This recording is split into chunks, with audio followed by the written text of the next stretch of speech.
Hello दोस्तों। I hope आप सब बहुत अच्छे होंगे। मैं आप सबका स्वागत करता हूं प्रथम नो स्टॉक्स विद प्रथम के साथ। दोस्तों आज मैं टॉपिक आपके लिए लेके आया हूं, हमें अपना म्यूचुअल फंड पोर्टफोलियो कैसे बनाना चाहिए। मेरे को बहुत सारे दोस्तों के कॉल आते हैं कि भाई कैसा म्यूचुअल फंड पोर्टफोलियो होना चाहिए, किन म्यूचुअल फंड में हमको इन्वेस्ट करना चाहिए, कैसे स्टार्ट करना चाहिए, डायरेक्ट इनडायरेक्ट, बहुत सारा कंफ्यूजन है। तो मैंने सोचा क्यों ना मैं ये सारे क्वेश्चंस आपको इस वीडियो के माध्यम से जवाब देने की कोशिश करूं।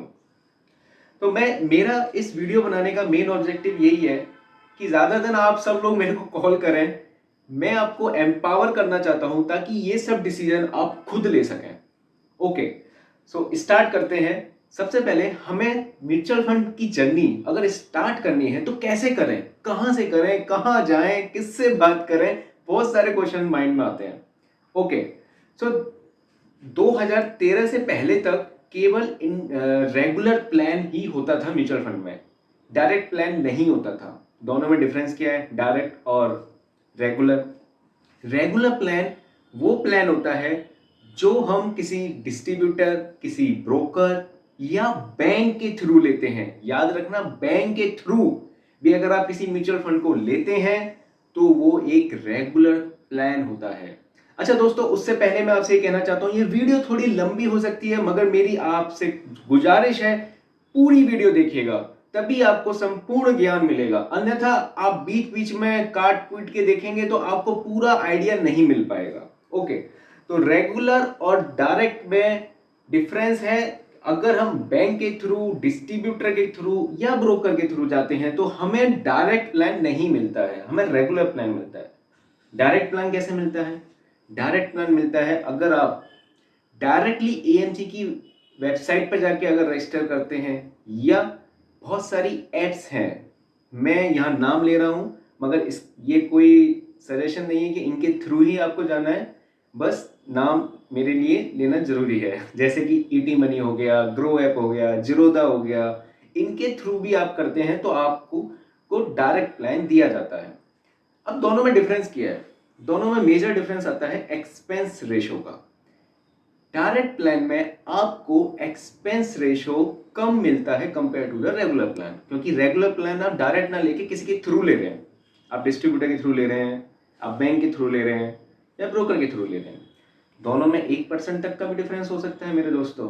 और ये आपको अभी लग रहा होगा क्या यार, आधा पौन 1% क्या ही फर्क डालेगा, मगर अगर आप लॉन्ग टर्म में बिलीव करते हैं और लॉन्ग टर्म इन्वेस्टिंग की तरफ कोशिश कर रहे हैं तो आज से 15 साल 20 साल बाद ये वैल्यू 1% आपके पोर्टफोलियो में 10 से 15 लाख और इससे भी ज्यादा का फर्क डाल सकती है। तो अगर आपका प्लान लॉन्ग टर्म का है तो मेरा सजेशन रहेगा कि आप डायरेक्ट प्लान लें। अगर आपको बिल्कुल भी नॉलेज नहीं है, आपको आइडिया नहीं है कि हमें कैसे अपना म्यूचुअल फंड पोर्टफोलियो बनाना चाहिए, कहाँ जाना चाहिए, तो आप डिस्ट्रीब्यूटर के थ्रू ले सकते हैं। ये अप टू पूरा का पूरा आपके ऊपर है, पर मेरा सजेशन है कि अगर आप डायरेक्ट प्लान के साथ जाते हैं तो आप लॉन्ग टर्म में अच्छा कॉर्पस बना पाएंगे। ओके, तो ये तो हो गया कि हमें डायरेक्ट प्लान के साथ जाना चाहिए या रेगुलर प्लान से जाना चाहिए। हाँ दोस्तों, यहाँ मैं एक बात क्लियर कर दूं, अगर आप बैंक के थ्रू भी लेते हैं तो आपको रेगुलर प्लान मिलेगा, और जब आप बैंक के पास जाते हैं तो बैंक वाले ये मच फंड, जो कि मैं कहता हूँ म्यूचुअल फंड, इनके बारे में ज्यादा नहीं बताएंगे आपको। वो वही प्लान, वही चीज बेचेंगे जिसमें उनका कमीशन ज्यादा हो। तो आप पूरी सावधानी के साथ जाइएगा। ओके, अगर आप बैंक के थ्रू लेने के बारे में सोच रहे हैं तो अब हम ये समझ गए कि हमें कैसे जाना चाहिए। ओके, दूसरा कंफ्यूजन मार्केट में लोगों का रहता है कि हम अगर बैंक, जिस एएमसी में बैंक का नाम आता है, अगर हम वो म्यूचुअल फंड लें तो वो ज़्यादा सेफ रहते हैं। जैसे कि HDFC AMC, axis bank AMC, बहुत सारी एएमसी हैं, एसबीआई एएमसी हो गई। तो अगर वो क्या करते हैं, जब पोर्टफोलियो बनाते हैं सारे के सारे ऐसी एएमसी के स्टॉक ले लेते हैं, उससे होता क्या है, ओवरलैपिंग होने के चांसेस बहुत बढ़ जाते हैं। मैं ये नहीं कह रहा कि ये एएमसी अच्छी नहीं है या अच्छा परफॉर्मेंस नहीं दे रही, ये एएमसी भी बहुत अच्छी है, बहुत सॉलिड है, मगर यहाँ हमें एक बात समझनी चाहिए, हमें सारे के सारे म्यूचुअल फंड ऐसी एएमसी को नहीं देना चाहिए उससे होता क्या है, आपका रिस्क पोर्टफोलियो में बढ़ जाता है। और हमें अपना म्यूचुअल फंड इस तरीके से डिजाइन करना चाहिए कि हम रिस्क को मिटिगेट कर सकें। वैसे लॉन्ग टर्म में रिस्क बहुत नेग्लिजिबल होता है दोस्तों। अगर आप ये सोच रहे हैं कि मेरा बैंक में पैसा ज़्यादा सिक्योर है कंपेयर टू म्यूचुअल फंड, तो ये मैं कहूँगा आपकी गलतफहमी है। अगर आप देखें बैंक में सरकार आरबीआई हर पर अकाउंट केवल 5 लाख रुपए तक की गारंटी रहती है। चाहे आपके अकाउंट में 1 करोड़ हो, कितना भी हो, मैक्सिमम गारंटी 5 लाख पर अकाउंट। मगर म्यूचुअल फंड में सेबी आपको भरोसा देती है कि अगर एएमसी खुदा ना खास्ता अगर कुछ होता है उसके साथ, तो सेबी आपको पूरा पैसा देगी जितना आपका उस म्यूचुअल फंड में था। तो मैं ये कहना चाहता हूँ कि एएमसी में पैसा, म्यूचुअल फंड में पैसा लगाना मोर सेफर है कंपेयर टू बैंक में पैसा रखने से। आप समझ रहे हैं? और लॉन्ग टर्म में आप यहाँ से अच्छा लमसम कॉपस बनाएंगे। तो ये तो हो गया कि हमें ऐसा जरूरी नहीं है कि केवल बैंक वाले एएमसी में ही पैसा लगाना चाहिए, हमें एक डाइवर्सिफाई पोर्टफोलियो बनाना चाहिए। अब नेक्स्ट क्वेश्चन आता है कि हम बेटर म्यूचुअल फंड पोर्टफोलियो कैसे बनाएं। कुछ लोग कहते हैं कि ये 2-3 स्टॉक में पैसा डाल दो, भूल जाओ, कुछ भी रिव्यू मत करो। ऐसा बिल्कुल मत कीजिए। हमें पीरियडिकली अपना पोर्टफोलियो रिव्यू करना चाहिए। हमें देखना चाहिए कि क्या हमारा पोर्टफोलियो अपने बेंचमार्क को बीट कर पा रहा है, क्या हमारा पोर्टफोलियो उस कैटेगरी के एवरेज को बीट कर पा रहा है या नहीं कर पा रहा। उस हिसाब से फिर हमें अपनी स्ट्रेटेजी बनानी चाहिए। क्या हमें रीबैलेंसिंग की जरूरत है या नहीं है। तो लोगों की बातों में मत आइए कि ये 2 स्टॉक ले लिए, आजकल स्मॉल कैप फंड बहुत रिटर्न दे रहे हैं तो इन 2 में आपने पैसा लगा दिया और भूल जाओ 20 साल 25 साल के लिए। ऐसा नहीं होता। तो हमें सबसे पहले अगर बेटर म्यूचुअल फंड पोर्टफोलियो बनाना है तो सबसे पहले हमें ध्यान देना है रिस्क एनालिसिस। हमें अपनी रिस्क के बारे में समझना है कि हम कहां तक रिस्क ले सकते हैं। हमारा रिस्क एपेटाइट हाई है या लो है। अगर हाई है तो हमें अलग स्ट्रेटेजी बनानी है, अगर लो है तो हमें अलग स्ट्रेटेजी बनानी है। ओके दोस्तों, तो सबसे पहले अपना रिस्क एनालिसिस समझिए। दूसरा आता है फाइनेंशियल गोल। हमें अपना फाइनेंशियल गोल पूरा प्लान करना है कि शॉर्ट टर्म गोल क्या है, लॉन्ग टर्म गोल क्या है। शॉर्ट टर्म गोल, आज से 2 साल बाद मुझे गाड़ी लेनी है, मुझे फॉरेन ट्रिप करनी है, ये शॉर्ट टर्म गोल है। लॉन्ग टर्म गोल, आज से 20 साल बाद मुझे घर लेना है, मुझे रिटायरमेंट की प्लानिंग करनी है, मुझे बच्चों के एजुकेशन की प्लानिंग करनी है, मुझे बच्चों की शादी की प्लानिंग करनी है। तो आपको अपना फाइनेंशियल गोल भी पता होना चाहिए। ओके, रिस्क पहले पता करिए आप कितना रिस्क ले सकते हैं, फिर फाइनेंशियल गोल आप पता कीजिए कि आपका फाइनेंशियल गोल क्या है। उसके बाद आपको म्यूचुअल फंड की कैटेगरी सेलेक्ट करनी है।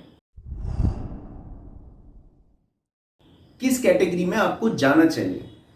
आपको इक्विटी में जाना चाहिए, डेट में जाना चाहिए, हाइब्रिड में जाना चाहिए। बहुत सारे कैटेगरी के हमारे पास फंड हैं। आप जैसे कि स्क्रीन में देख पा रहे होंगे कि हमारे पास ELSS फंड है, हमारे पास लार्ज कैप है, मिड कैप है, स्मॉल कैप है, इंटरनेशनल फंड है, large and mid cap fund है, बहुत सारे फंड हैं। According to our risk, financial goal, हमें प्लानिंग करनी है कि हमें किस कैटेगरी में जाना चाहिए। और लॉन्ग टर्म में अगर आप इक्विटी में जाते हैं तो आप अच्छा मोटा पैसा कमाएंगे। और लॉन्ग टर्म में जब आप 15 साल 20 साल जाते हैं तो रिस्क भी बहुत मिनिमाइज हो जाता है। ओके, चौथी चीज आती है कि जब आप किसी एएमसी को सेलेक्ट कर रहे हैं तो कैसे, किन पैरामीटर पे हमें जज करना चाहिए, किस स्कीम में हमें पैसा लगाना है। तो पहले जो भी एएमसी में आप पैसा लगाना चाहते हैं, फॉर एग्जांपल अगर आप लार्ज कैप में पैसा लगाना चाहते हैं, उस पर्टिकुलर एएमसी का आप बेंचमार्क देखिए कि वो कितना रिटर्न दे पा रहा है। पास्ट रिटर्न देखिए, क्या वो अपने पीयर्स के साथ अगर उसके एवरेज को बीट कर पा रहा है या नहीं कर पा रहा है। पास्ट रिटर्न देखना बहुत जरूरी है। ये आपको बताएगा कि फ्यूचर में भी क्या है, इसमें पोटेंशियल है करने का या नहीं है। तीसरी चीज आप देखिए इसका फंड साइज क्या है, एयूएम का फंड साइज।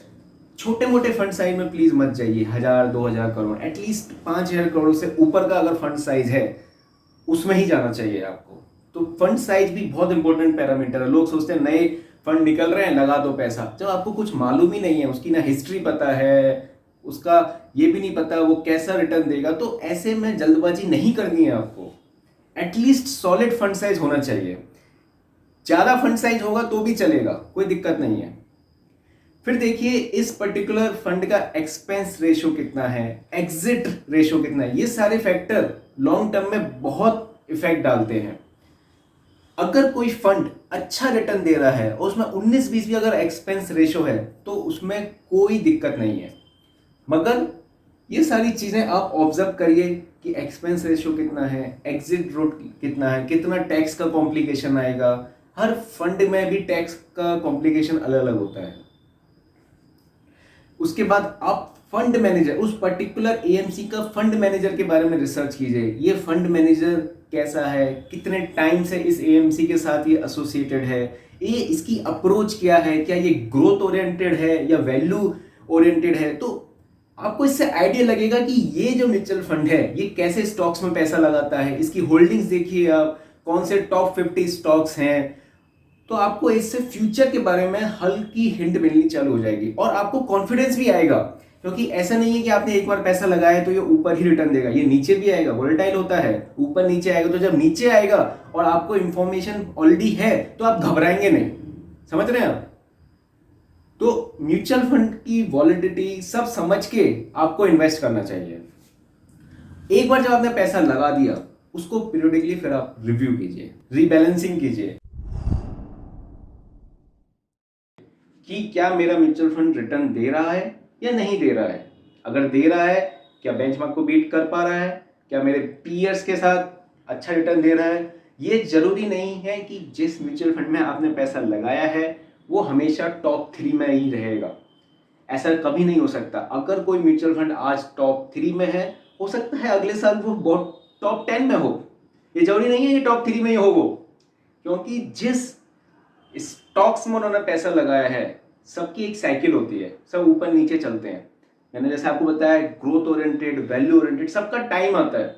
इसलिए ही कहा जाता है कि लॉन्ग टर्म में बिलीव कीजिए, एटलीस्ट 10 साल पैसा लगाइए, आपका पैसा अच्छा बनेगा। अगर आप शॉर्ट टर्म में पैसा लगाएंगे, जल्दबाजी में पैसा निकालेंगे, ना तो आप लॉन्ग टर्म में वेल्थ क्रिएट कर पाएंगे और आपको टैक्स के भी कॉम्प्लिकेशन देखने को मिलेंगे।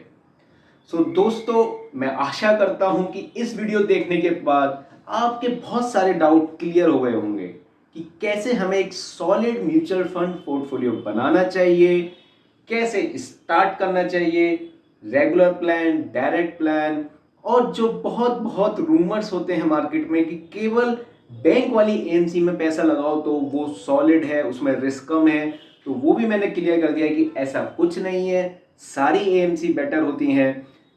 ओवरलैपिंग मत कीजिए। अगर आपके सारे के सारे म्यूचुअल फंड इन्हीं बैंक वाले में होंगे तो वहां पर ओवरलैपिंग के चांस बढ़ जाएंगे। तो मैं उम्मीद करता हूं इस वीडियो के थ्रू आपके मैंने डाउट क्लियर करे होंगे। और अगर ये वीडियो कुछ भी वैल्यू एडिशन कर पाई हो दोस्तों तो please like, subscribe and share this video. I hope हम फिर मिलेंगे। मैं अगली बार फिर एक कंटेंट पे, न्यू कंटेंट पे वीडियो लेके आऊंगा। बाय दोस्तों।